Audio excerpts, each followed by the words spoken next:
Your name and where you're talking from? Hi, I'm Karen Cummings, and I am speaking with you from Apps.Docs Collegiate, which is in Peterborough, Ontario, and I am a teacher from Clarington Central, which is in Bowmanville, Ontario, about 45 minutes up the highway. Now, last spring you got involved with a project, a collaborative project with a school in Connecticut. Can you please describe that project? Okay, so the project was really based on the idea that there's some pretty unique opportunities for students right now using collaborative technology and using different things that are available to us under the Web 2.0 banner. So things like Skype and Google Apps and Google Docs, which are things that allow students to interact across a wide distance. So Liz Spencer and I thought that it would be kind of an interesting theory to read the same book with a group of Canadian students and American students and have them work together to sort of discuss how culture impacts an interpretation of a piece of literature. And you wouldn't think that there'd be a huge difference between the two sides of North America, but there really is there's potential for discussion there because how we were raised and what we think of changes how we talk about books.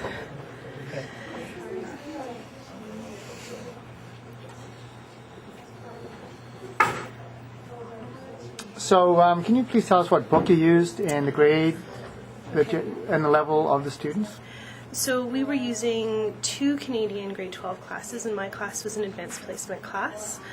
And Liz had two classes as well, and both of her classes were advanced placement. We looked at a sort of a series of literary works. The main book we focused on was Catcher in the Rye, by Salinger, obviously, and we also looked at a variety of Canadian pieces. So something by Thomas King, two poems by Margaret Atwood, a poem by Al Purdy. This is hard for me to remember. We also looked at a Mordecai Richler essay called The Street. And the idea was for the students to really compare how pieces that were really united by some thematic connection would be different by Canadian versus American writers, but also would be perceived differently by Canadian students and American students. So my best example of that really is when we had the students look at The Street, which is a Mordecai Richler essay, as I said, which really considers what it means to grow up on the streets of Montreal as a young Jewish boy. And so all of my students embraced the description of Montreal as being very divided into unique communities. And they thought nothing of that because they're used to Toronto that has Little Italy and Little China, and that's part of their framework. The American students felt Richler was being incredibly racist because he was talking about these distinct cultures as being separate and in competition with each other. So it was sort of an interesting thing to realize. My students were morally offended that these American students thought Richler was being racist when they, in fact, identified with his perspective. And so I think that dialogue, which they had largely through both Skype and through Google Apps, was a sort of moment where they realized that you can see something very differently based on where you come from. Now, when you set up the project, how did you have the two groups of students from the two different countries meet and start to collaborate? Okay, this is sort of an area that I would change, I think, if I did it again. We had a whole group kind of meeting. So we had 50 of my kids and 50 of Liz's kids all sitting in, my students were sitting in our lecture theater, her students were sitting, I think, in their library, and both sets of classes sort of waved at each other and made faces, and each group kind of had two representatives, and we had an opportunity to only introduce my students to her students based on their groupings.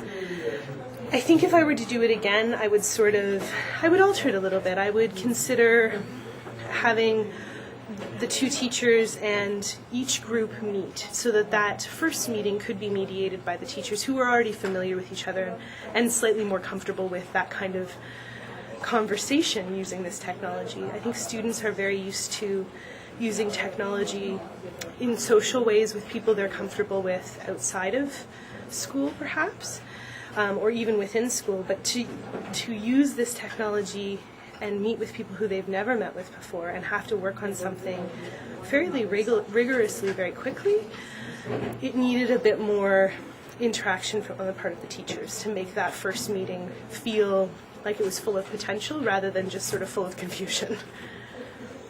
Speaking about the students' technical skills, how fast were they at getting up to speed with using tools such as Google Docs? I think students are fairly organic in how they process technology. I think they're actually in a lot of ways more comfortable than the teachers are using stuff. And it's a fairly common trope that people say, but I think they were very comfortable learning a new skill. What I was more impressed with actually was their ability to say, this isn't working for us, this Skyping isn't working, can we please use Facebook or MSN or some other technology that allows the same skill set but is a slightly different thing that we're already more comfortable using. And that self-advocacy, I think, is a fairly important part of learning how to communicate using technology. So if you had to do it again, do you think you'd use MSN or maybe Facebook, something the students were more familiar with?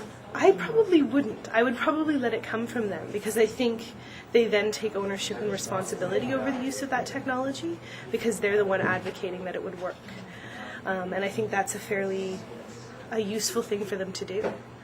Now, they had one main assignment on a novel. Can you explain that, please? Sure. So their main assignment was to present on a historically significant topic. So we had people looking at sort of parent-child relationships in the Middle American period of the 20th century.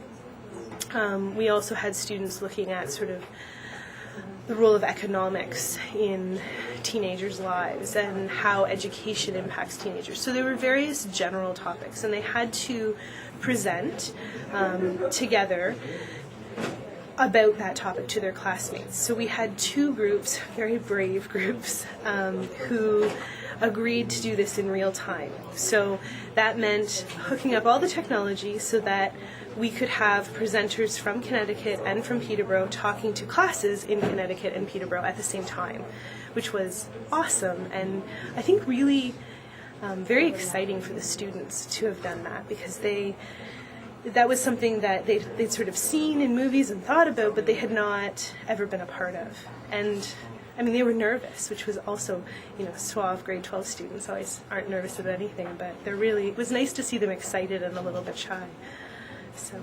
Now, culturally or from a collaboration point of view, did the students sort of become friends as it went on between the two groups?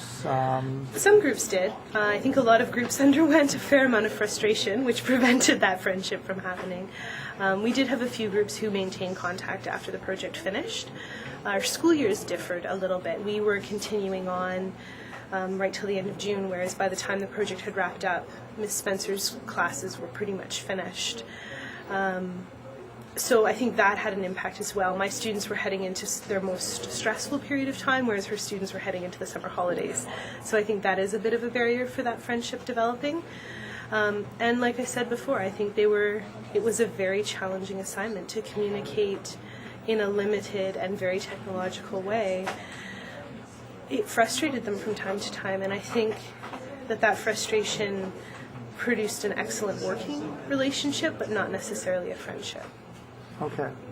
Now, as an English teacher, would you take advantage of a situation, let's say that you had access to computers or netbooks and you had high-speed internet all the time? Is that a big advantage for an English teacher? Yes, an incredible advantage for an English teacher. I think having the world at your fingertips is really what the literature is kind of all about. We interact with fiction because it is a representation of the world, and it's hard to talk about a book that isn't of our own culture without the ability to access people from that culture, to access history, and I think having technology can really add richness and depth to our understanding of literature. It's really important. Do you have any more comments to make? Just that it was a fascinating experience and one that I thoroughly enjoyed watching my students experience. I think that they gained skills that extend far beyond their next couple of years in university and college, and also it really sort of challenged them to think about what it means to communicate in this world that they are so comfortable in.